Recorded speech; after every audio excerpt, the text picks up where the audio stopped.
It is my first week back at work properly since being back from Australia. Oh wow, she's worked super well today.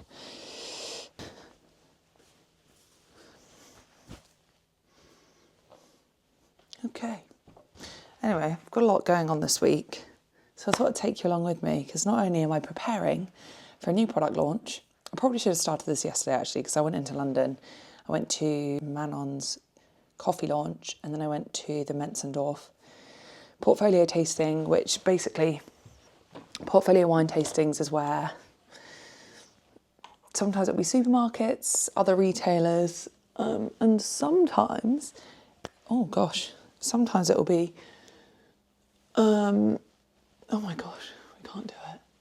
Sometimes it'll be wine importers. And that's what it was yesterday. So it's mainly on trade and not really open to marketing. But I got invited and tasted some delicious wines. I'm on the hunt for rosés. I'm always on the hunt for sparkling, but I'm specifically on the hunt for rosé at the moment, which if you follow Partner in Wine,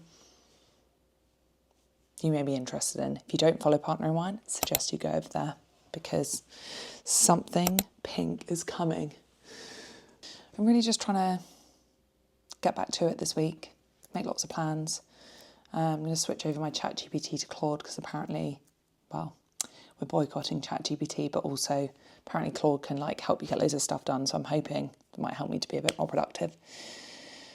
Selling some on Vineyard, got some life admin to do. So you can come along with me. Let's go. Best blogger in the world today. I've actually had a very productive day, which has been great. I did go to the dry cleaners. I went and picked up my towels, which I'll show you later. And then I managed to... The thing is, I can't say what I'm doing because I also don't know when this is coming out. I am doing another 30 days. Am I allowed to say that? Okay, YouTube exclusive. Of what you will have to wait and see, but I started building out that list this morning, which has made me feel a bit happier because it means I can start requesting samples. So I have the product side of my business and then I have the content side of my business, and the content side is where I create content about wines that I like so that people can then put them into their Partner in Wine bottles and take them out to picnics and stuff. So I'm not just selling stuff to people, but I work with a lot of brands to produce that kind of content with wine brands, supermarkets, wine retailers, etc. So I've done all of that. Then I'm making a switch from ChatGPT to Claude, and I've just spent the morning trying to connect everything up, set up my account, and then my VA is going to input all of my old ChatGPT data into that and then close down ChatGPT.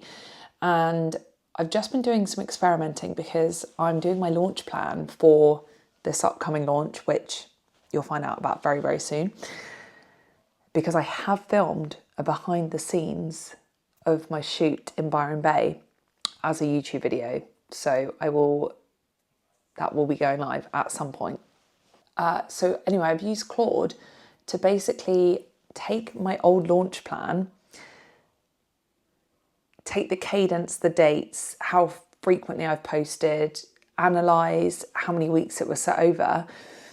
Then I put in quite a lot of information, including content that I have, I've produced content I have for post-launch, post ideas, campaign imagery, a couple of scripts for teasers and the launch date, etc. Inputted all of that, and then it's created a new document for me, which I tried to do before in ChatGPT, and it was an absolute flop because it just did not understand what was happening. And it's made this really gorgeous document. It's color-coded everything, and it's produced a launch strategy for me.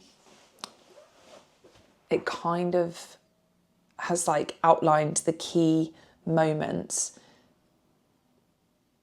that make the launch exceptional, and then it's put in there the content I've already filmed, a pre-launch checklist, launch morning to-dos, which it took from my last launch morning, but grateful nevertheless. And then it's basically put in my key dates and then my comprehensive launch plan. And it's, from first look, I'm just looking at this for the first time while I'm talking to you, it has actually nailed it. So I'll need to go through it and just give it a little zhuzh, but it's looking pretty good. Also, I don't know how or why it's done this, but it's like put in colours that I quite like. Like it's done pink, it's done green, it's done purple. Oh, I see, it's colour coded the key moments. That's clever. Well, I'm already loving Claude, so I'll update you on that at some point, but this is helpful. It's also helped me with some stuff on my desktop this morning. I'm still not sure how to use it, but hopefully it works. Keeps me feeling a bit more organised. Off into London. This is what I'm wearing today. Silver trainers, my new assembly label jeans, which I love. Little belt, grey jumper, really old from Zara. Gosh, my mirror's a bit dirty, isn't it? I swear every time we get the mirror cleaned, / I clean the mirror, the dust just sticks to it anyway. Then I've got a Charles & Keith bag, which is really great for work. Fits my laptop, water bottle, everything else that you need. We need to talk about Claude because after I filmed yesterday's little snippet, I basically realised that that document that it put together was not perhaps as comprehensive as I thought. The thing that it was really good for actually was laying out all of my ideas in one place. It did put together a great format timeline, but I did quite heavily have to edit it, which to be fair is absolutely fine. It just meant that, I mean, to be honest with you, I think with the launch plan, you've got to think about what you're doing anyway, because otherwise you won't know what you're doing, you won't feel clear on what you're doing. So getting AI to do it for you is not the best route, but it was good for planning everything out, and I feel like I've got a better, clear headspace now of what I'm doing. The other thing I will say is that this week I've literally just been like, I don't know what to post on social media. So I'm actually just focusing more on my stories because I don't want to put content out that is like trying too hard, and like I don't want to try and tell stories that don't need to be told, if that makes sense. So being a little bit kinder to my mind, and I've come to the realisation that I don't need to post on Partner in Wine if I don't have anything to post. I don't think there needs to be this constant churn, you know? Make people want to watch. So that's what I've come to the conclusion of. I'm now going into London. I've got a meeting this morning with Timber, and then got a full day of work. So I'm just going to work, meet Mr. Partner in Wine to be for lunch, which we've literally never done before because we've never managed to coordinate having a free lunchtime together. And then I'm going to meet Kate Lauren later, an exciting meeting, and then I'm going to Jingo Bingo with my uni girlfriends. So actually such a fun Thursday, and I'm really buzzing to see my girls. So let's go.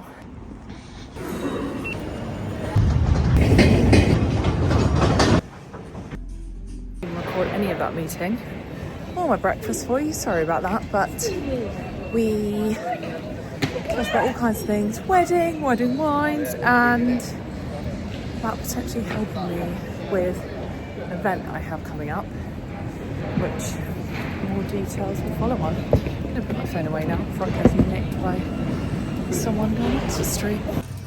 Yummy. Went to this random little sandwich shop, which I found on TikTok this morning, but weirdly, we'd saved to our shared Google London calendar, and the sandwiches there were so good.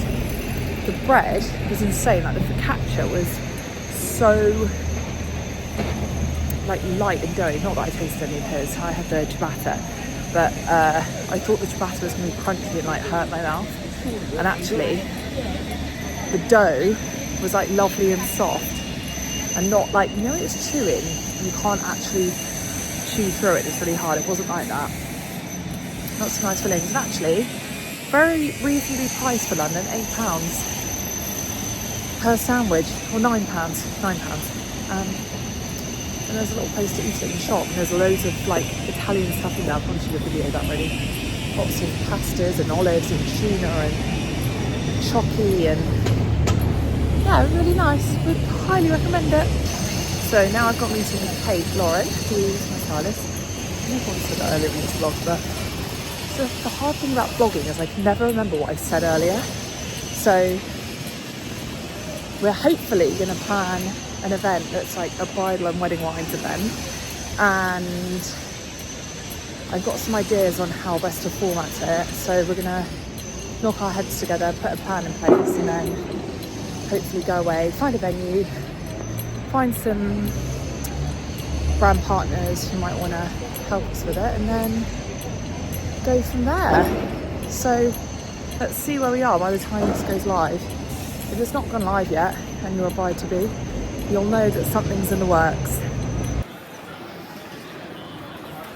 I forgot to record any more of the night, but basically went to Hitchcock with my girls and no one won anything, but we had a lovely little catch up.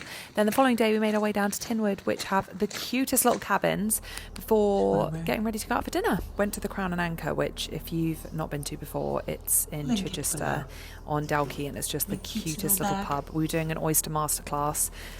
Didn't realise we'd be shucking the oysters, but we did. In fact, I actually got the chef to do them. Had a very stylish little safety glove that I had to put on here, and we paired each oyster with Tinwood, and I have to say it is an extremely delicious English sparkling. It's very, very balanced. It's not too acidic, and most interestingly, they actually produce a vintage every single year, which I feel is quite rare for English sparkling. And in case you didn't know what that means, it means that a vintage will be like in champagne, they'll declare a vintage on an exceptional year only. Most champagnes that you buy in the supermarket will be non-vintage, just so they blend them for consistency. It will be different grape juices from different years blended so that they have that same consistent flavour. Following morning we get a little brekkie hamper delivered to our room, which was super cute. It had a bit of granola, egg, toast, croissant.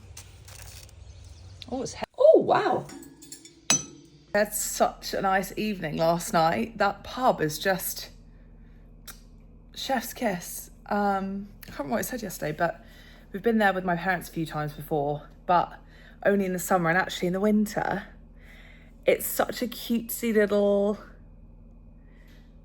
British fire, cozy pub vibe. Really, really good food, and yeah, the oysters were delicious. I've had a little breakfast delivered to our room this morning, and my husband-to-be has left me to go and play footy, and I am waiting for my mother-in-law, sister-in-law and her friend to come and join me. Then we're going to have a little bit of lunch here. Oh, hello. And hang on, I'll tell you about that in a sec. We're going to have a little bit of lunch here, and then head over to their house because they live fairly nearby in the area, and spend the night there tonight. So yeah, just a one night stay. I always forget how nice it is just to come away for one night. We can't often go away at the weekends because Mr. Partner in Mind B plays football. So Saturdays, sorry. So Friday nights aren't super convenient, but this is kind of in the direction of said football, so it actually worked out for the best. Oh, sorry, what I was going to say about this, you know that blue Wonder Skin? I absolutely love it, but you do have to take it off with a face wipe, which is a little bit annoying to use a face wipe every day because I don't really use face wipes. I've got these biodegradable, or like, they say they're biodegradable. I don't think they are. They're like these cotton towels that you wash your face and you wipe it off with, because I feel like if you use a flannel in the evenings, you really should wash that flannel every time you use it, right? So you're not wiping your face with dirt. Anyway, I'm not really into single-use stuff, to be honest. I try to avoid it where possible. But I thought, actually, if there's any time that I'm going to use these, it's going to be for bridal skin. So I'm just trying to be as thorough with my cleansing because I've got the type of skin that clogs up. Anyway, I use those to wipe that off, so I'm not actually using a face wipe every day, but he's taken my overnight bag with him, which included that, so I had to wipe it off with toilet paper, and now I'm convinced that my lips are a little bit purple. But we move. I've got wine to taste today, and I don't want my lip gloss to come off. I'm going to get some shots now outside the window. And let me show you my view, hang on. It's my lovely view from my bed. Here's my toes. Lovely view of the vineyard. There's a little terrace out here actually, which I'll show you. This is the remnants of our breakfast. I had visions of it being a really lovely morning and me being able to sit out there and have a coffee overlooking the very bare vines. Apparently these are going to wake up in a couple of weeks. So if you stay here in the summer, obviously it'll look a little bit more full of life than this. But it's just really lovely. I'm now gonna go and do a vertical tasting with Art, who is one of the owners.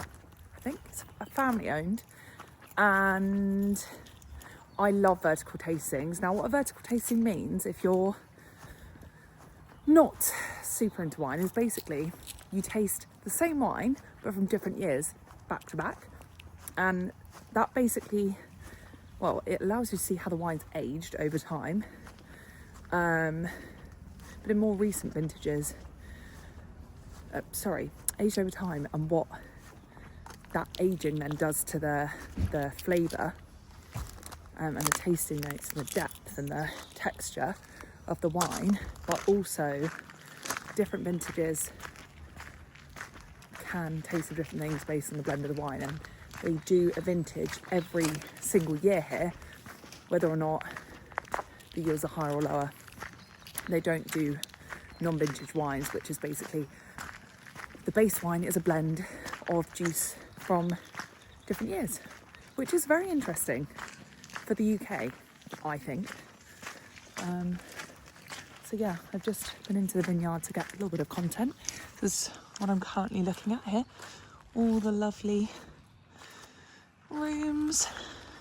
There's a few more over there as well. And then you'll come up to the tasting rooms here.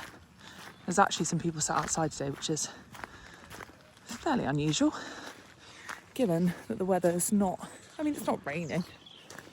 It's not unpleasant. Just a little bit grey and dreary, really. So, really is rather lovely.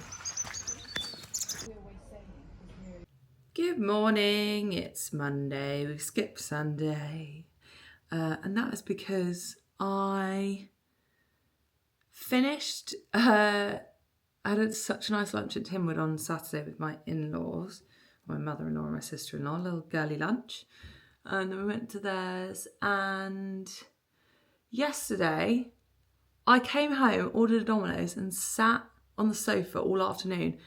I just feel like it was quite a busy week and I really needed it. So that's what I did. Made a little list of things to do today because I really need to get my arse in gear for my launch.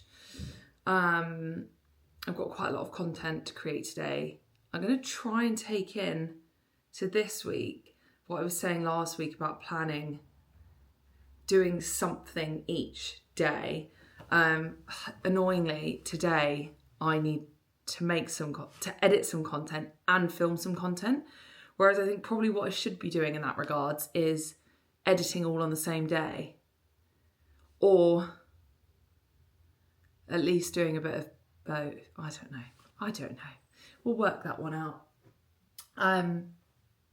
Today I'm also going to get a Korean lash lift, and I'm also going to get my eyebrows done while the cleaner comes.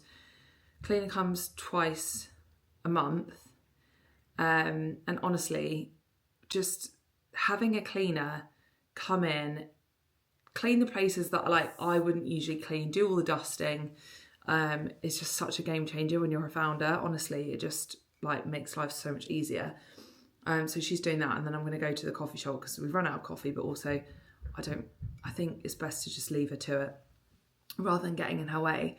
So I'm going to do that. And I'm doing a bit of beautifying today, which is actually a bit annoying, I have to say, for a day where I do need to film, and I'm contractually have to film today because I've got a campaign going live either tomorrow or Wednesday with a supermarket on Partner and Wine. So it is something I have to do today. But when you have a lash lift, you're not supposed to wash your eyes for like 24 hours or something. So that's going to be interesting later on, trying to get that off. And I've got a HIT class later. So, and then I'm going to get my eyebrows done while I'm out and pick up my dry cleaning. So a bit of an admin morning. But that's it from me for this time. Thanks for watching my first ever vlog back, and I hope you found it interesting. If not, I promise that I'll try and make them more interesting as I go. I feel like I tend to just film sections of me talking rather than any of the actual doing, but I find it really difficult to watch vlogs, so I don't know if that's like the right way to do it. So I hope, yeah, it's been an interesting insight into my week. And the next vlog that will go live, I think, will be a very, very special one. And that is because it will be the behind the scenes of my launch. I was about to tell you what it is then. And of the shoot in Byron Bay for my launch, which I filmed last month. And I'm very excited to take you along with me because it is just the most epic shoot I've ever done, and I cannot wait to show the photos. I just feel like the photos really, really, really, really sell the product, and I can't wait to get them on Pinterest. So stay tuned for that. Make sure you click the subscribe button. And if there's anything that you would find interesting that I can make a YouTube video about, please do let me know. I've half filmed one on Vinted and how I sold all my clothes on there. So I'll try and finish that off because I do have another stack of things to shove on there. But yeah, for now, I've got to go because I've got to record a voiceover before the cleaner comes. So ciao for now, and I'll see you very soon.